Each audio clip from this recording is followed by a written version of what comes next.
ऐसा शेर जिसने अपने 6 भाइयों के एउटा साथ लाइन मिलकर प्राइड को पूरे कहानी जंगल पर अपना कब्जा जमाया और इस 6 जुन शेरों लाइन ने प्राइडले मिलकर जंगल के सारे अफ्रिकाको जानवरों को मौत के घाट ठुलो उतार दिया। जंगलको इस एरियामा शेरों ने अपने जमाने में राज जितनी गरेको थियो मार-काट की, जितना खून र खराबा किया, उसको उतना तो पालामा शायद जति ही किसी शेर ने किया होगा। तो आए खुन जानते खराबा हैं मापोगो कसैको लाइन के बारे पालामा में। भएको थिएन। अफ्रीका के जंगल में एकपटक स्पाटा हेरौँ है प्राइड त कई यो पीढ़ियों से रह रहा भिडियो। था। सन 2002 में वो परिवार 10 बच्चों की परवरिश कर रहा था। उसमें से 5 शेरनी थी और 5 शेर। ये पांचों बच्चे काफी दबंग थे। कुछ नया सीखने के लिए ये बच्चे हमेशा उतावले रहते थे, लेकिन इन पांचों में से एक बच्चा बहुत ही ज्यादा दबंग था, जिसका नाम था मिस्टर टी। मिस्टर टी के बाद अगर कोई दूसरा बच्चा दबंग था तो वो था उसका छोटा भाई किनकी टेल, जो हमेशा अपने भाई के पीछे तैयार रहता था। इन दोनों भाइयों की असली बहादुरी तब देखने को मिली थी जब स्पाटा परिवार ने मिलकर एक भैंस का शिकार किया था। परिवार ने मिलकर जब शिकार को आधे से ज्यादा खा लिया था, तब परिवार के बड़े सदस्य यानी मापोगो के बाप ने बचे हुए शिकार पर कब्जा कर लिया था। इसके बावजूद भी वे दोनों बच्चे अपने बाप के द्वारा कब्जा किए गए शिकार को जल्दी जल्दी खाने में जुटे हुए थे। एक बार की बात है, जब स्पाटा प्राइड ने भैंसों के झुंड पर हमला कर दिया था, तब ये नन्हे मापोगो भैंसों के बीच फंस गए, लेकिन ये पांचों भाई वहां से भी जिंदा लौट गए, क्योंकि ये इतनी आसानी से हार मानने वालों में से नहीं थे।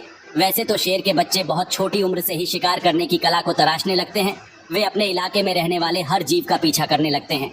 मिस्टर टी, किनकी टेल, राष्ट्रा, स्कार और प्रीटी बॉय ने हर चुनौती का सामना किया और अपनी जिंदगी का बेहद मुश्किल भरा साल बीता लिया था। लेकिन अब उनके सामने आने वाली थी एक नई चुनौती, एक नया खतरा जो उन सब की मौत का कारण भी बन सकता था। सन 2003 में स्पाटा प्राइड में एक अनजान शेर घुस आया। जब किसी इलाके में नया शेर आता है, तब सबसे पहले बच्चों के लिए खतरा बढ़ जाता है। ज्यादातर मामलों में कोई भी शेर किसी भी इलाके पर कब्जा कर लेने के बाद सबसे पहले बच्चों को ही मार डालता है। पर नन्हे मापोंगो बहुत ही किस्मत वाले थे, क्योंकि उस घुसपैठिए शेर ने उन बच्चों को नहीं मारा। जो शेर स्पाटा प्राइड में शामिल होने आया था, वो शेर भी कहीं से अपनी जान बचाकर भागा हुआ था। उसके बाद उसे स्पाटा परिवार की शेरनियों और शेरों ने अपने प्राइड में शामिल कर लिया था। उस बाहर से आए हुए शेर को बिना कोई नुकसान पहुंचाए प्राइड में इसीलिए शामिल कर लिया, क्योंकि ऐसा अनुमान लगाया गया था कि वो शेर उन 5 मापोंगो बंधुओं का सौतेला भाई था, क्योंकि उस वक्त उसकी उम्र लगभग 4 साल की थी। बाद में सन 2004 में 5 मापोंगो बंधुओं के साथ उनसे 2 साल बड़े मखूलों को भी उनके पिताओं ने अपने प्राइड से निकाल दिया। अब ये बेघर बंजारे शेर अपने ही दम पर जीने के लिए मजबूर हो गए थे। उन्हें अकेले ही शिकार करना पड़ रहा था और उनका अपना कोई भी इलाका नहीं था।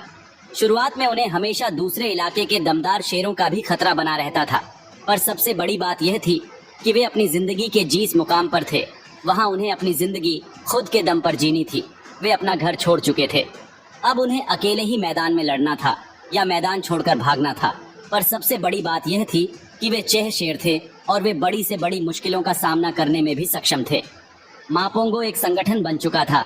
मापोगो बंधुओं ने अपनी जिंदगी में इससे पहले कभी किसी बड़े जानवर का शिकार नहीं किया था, पर अब उन्हें जीने के लिए शिकार करना होगा। पर किसी भी बड़े जानवर का शिकार करने के लिए और अपने हुनर को तराशने के लिए उन्हें और कुछ महीनों का वक्त लग जाएगा।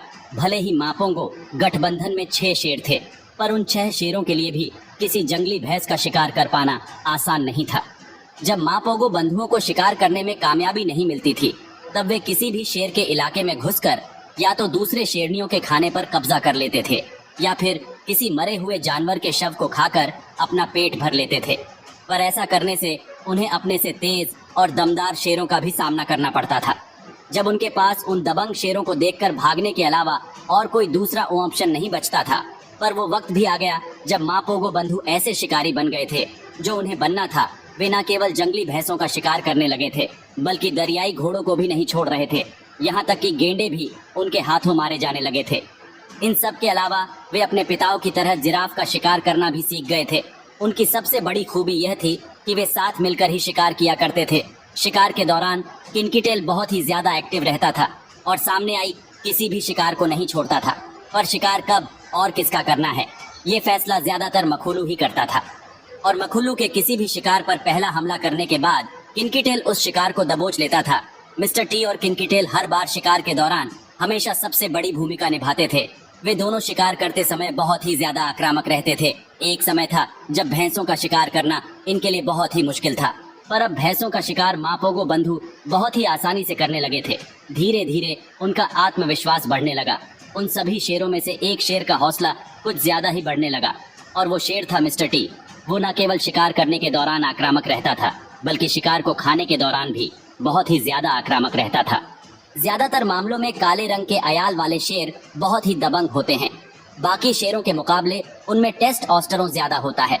जब कभी भी दो शेरों के बीच लड़ाई होती है तब यही माना जाता है कि काले रंग के अयाल वाला शेर सुनहरे अयाल वाले शेर को हरा देगा।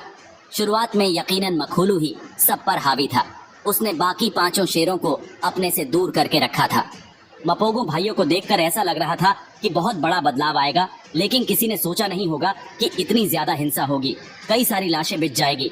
धीरे धीरे करके 1,60,000 एकड़ से भी ज्यादा बड़े इलाके पर कब्जा कर लिया और इस इलाके में सभी जानवर इन 6 भाइयों से डरते थे।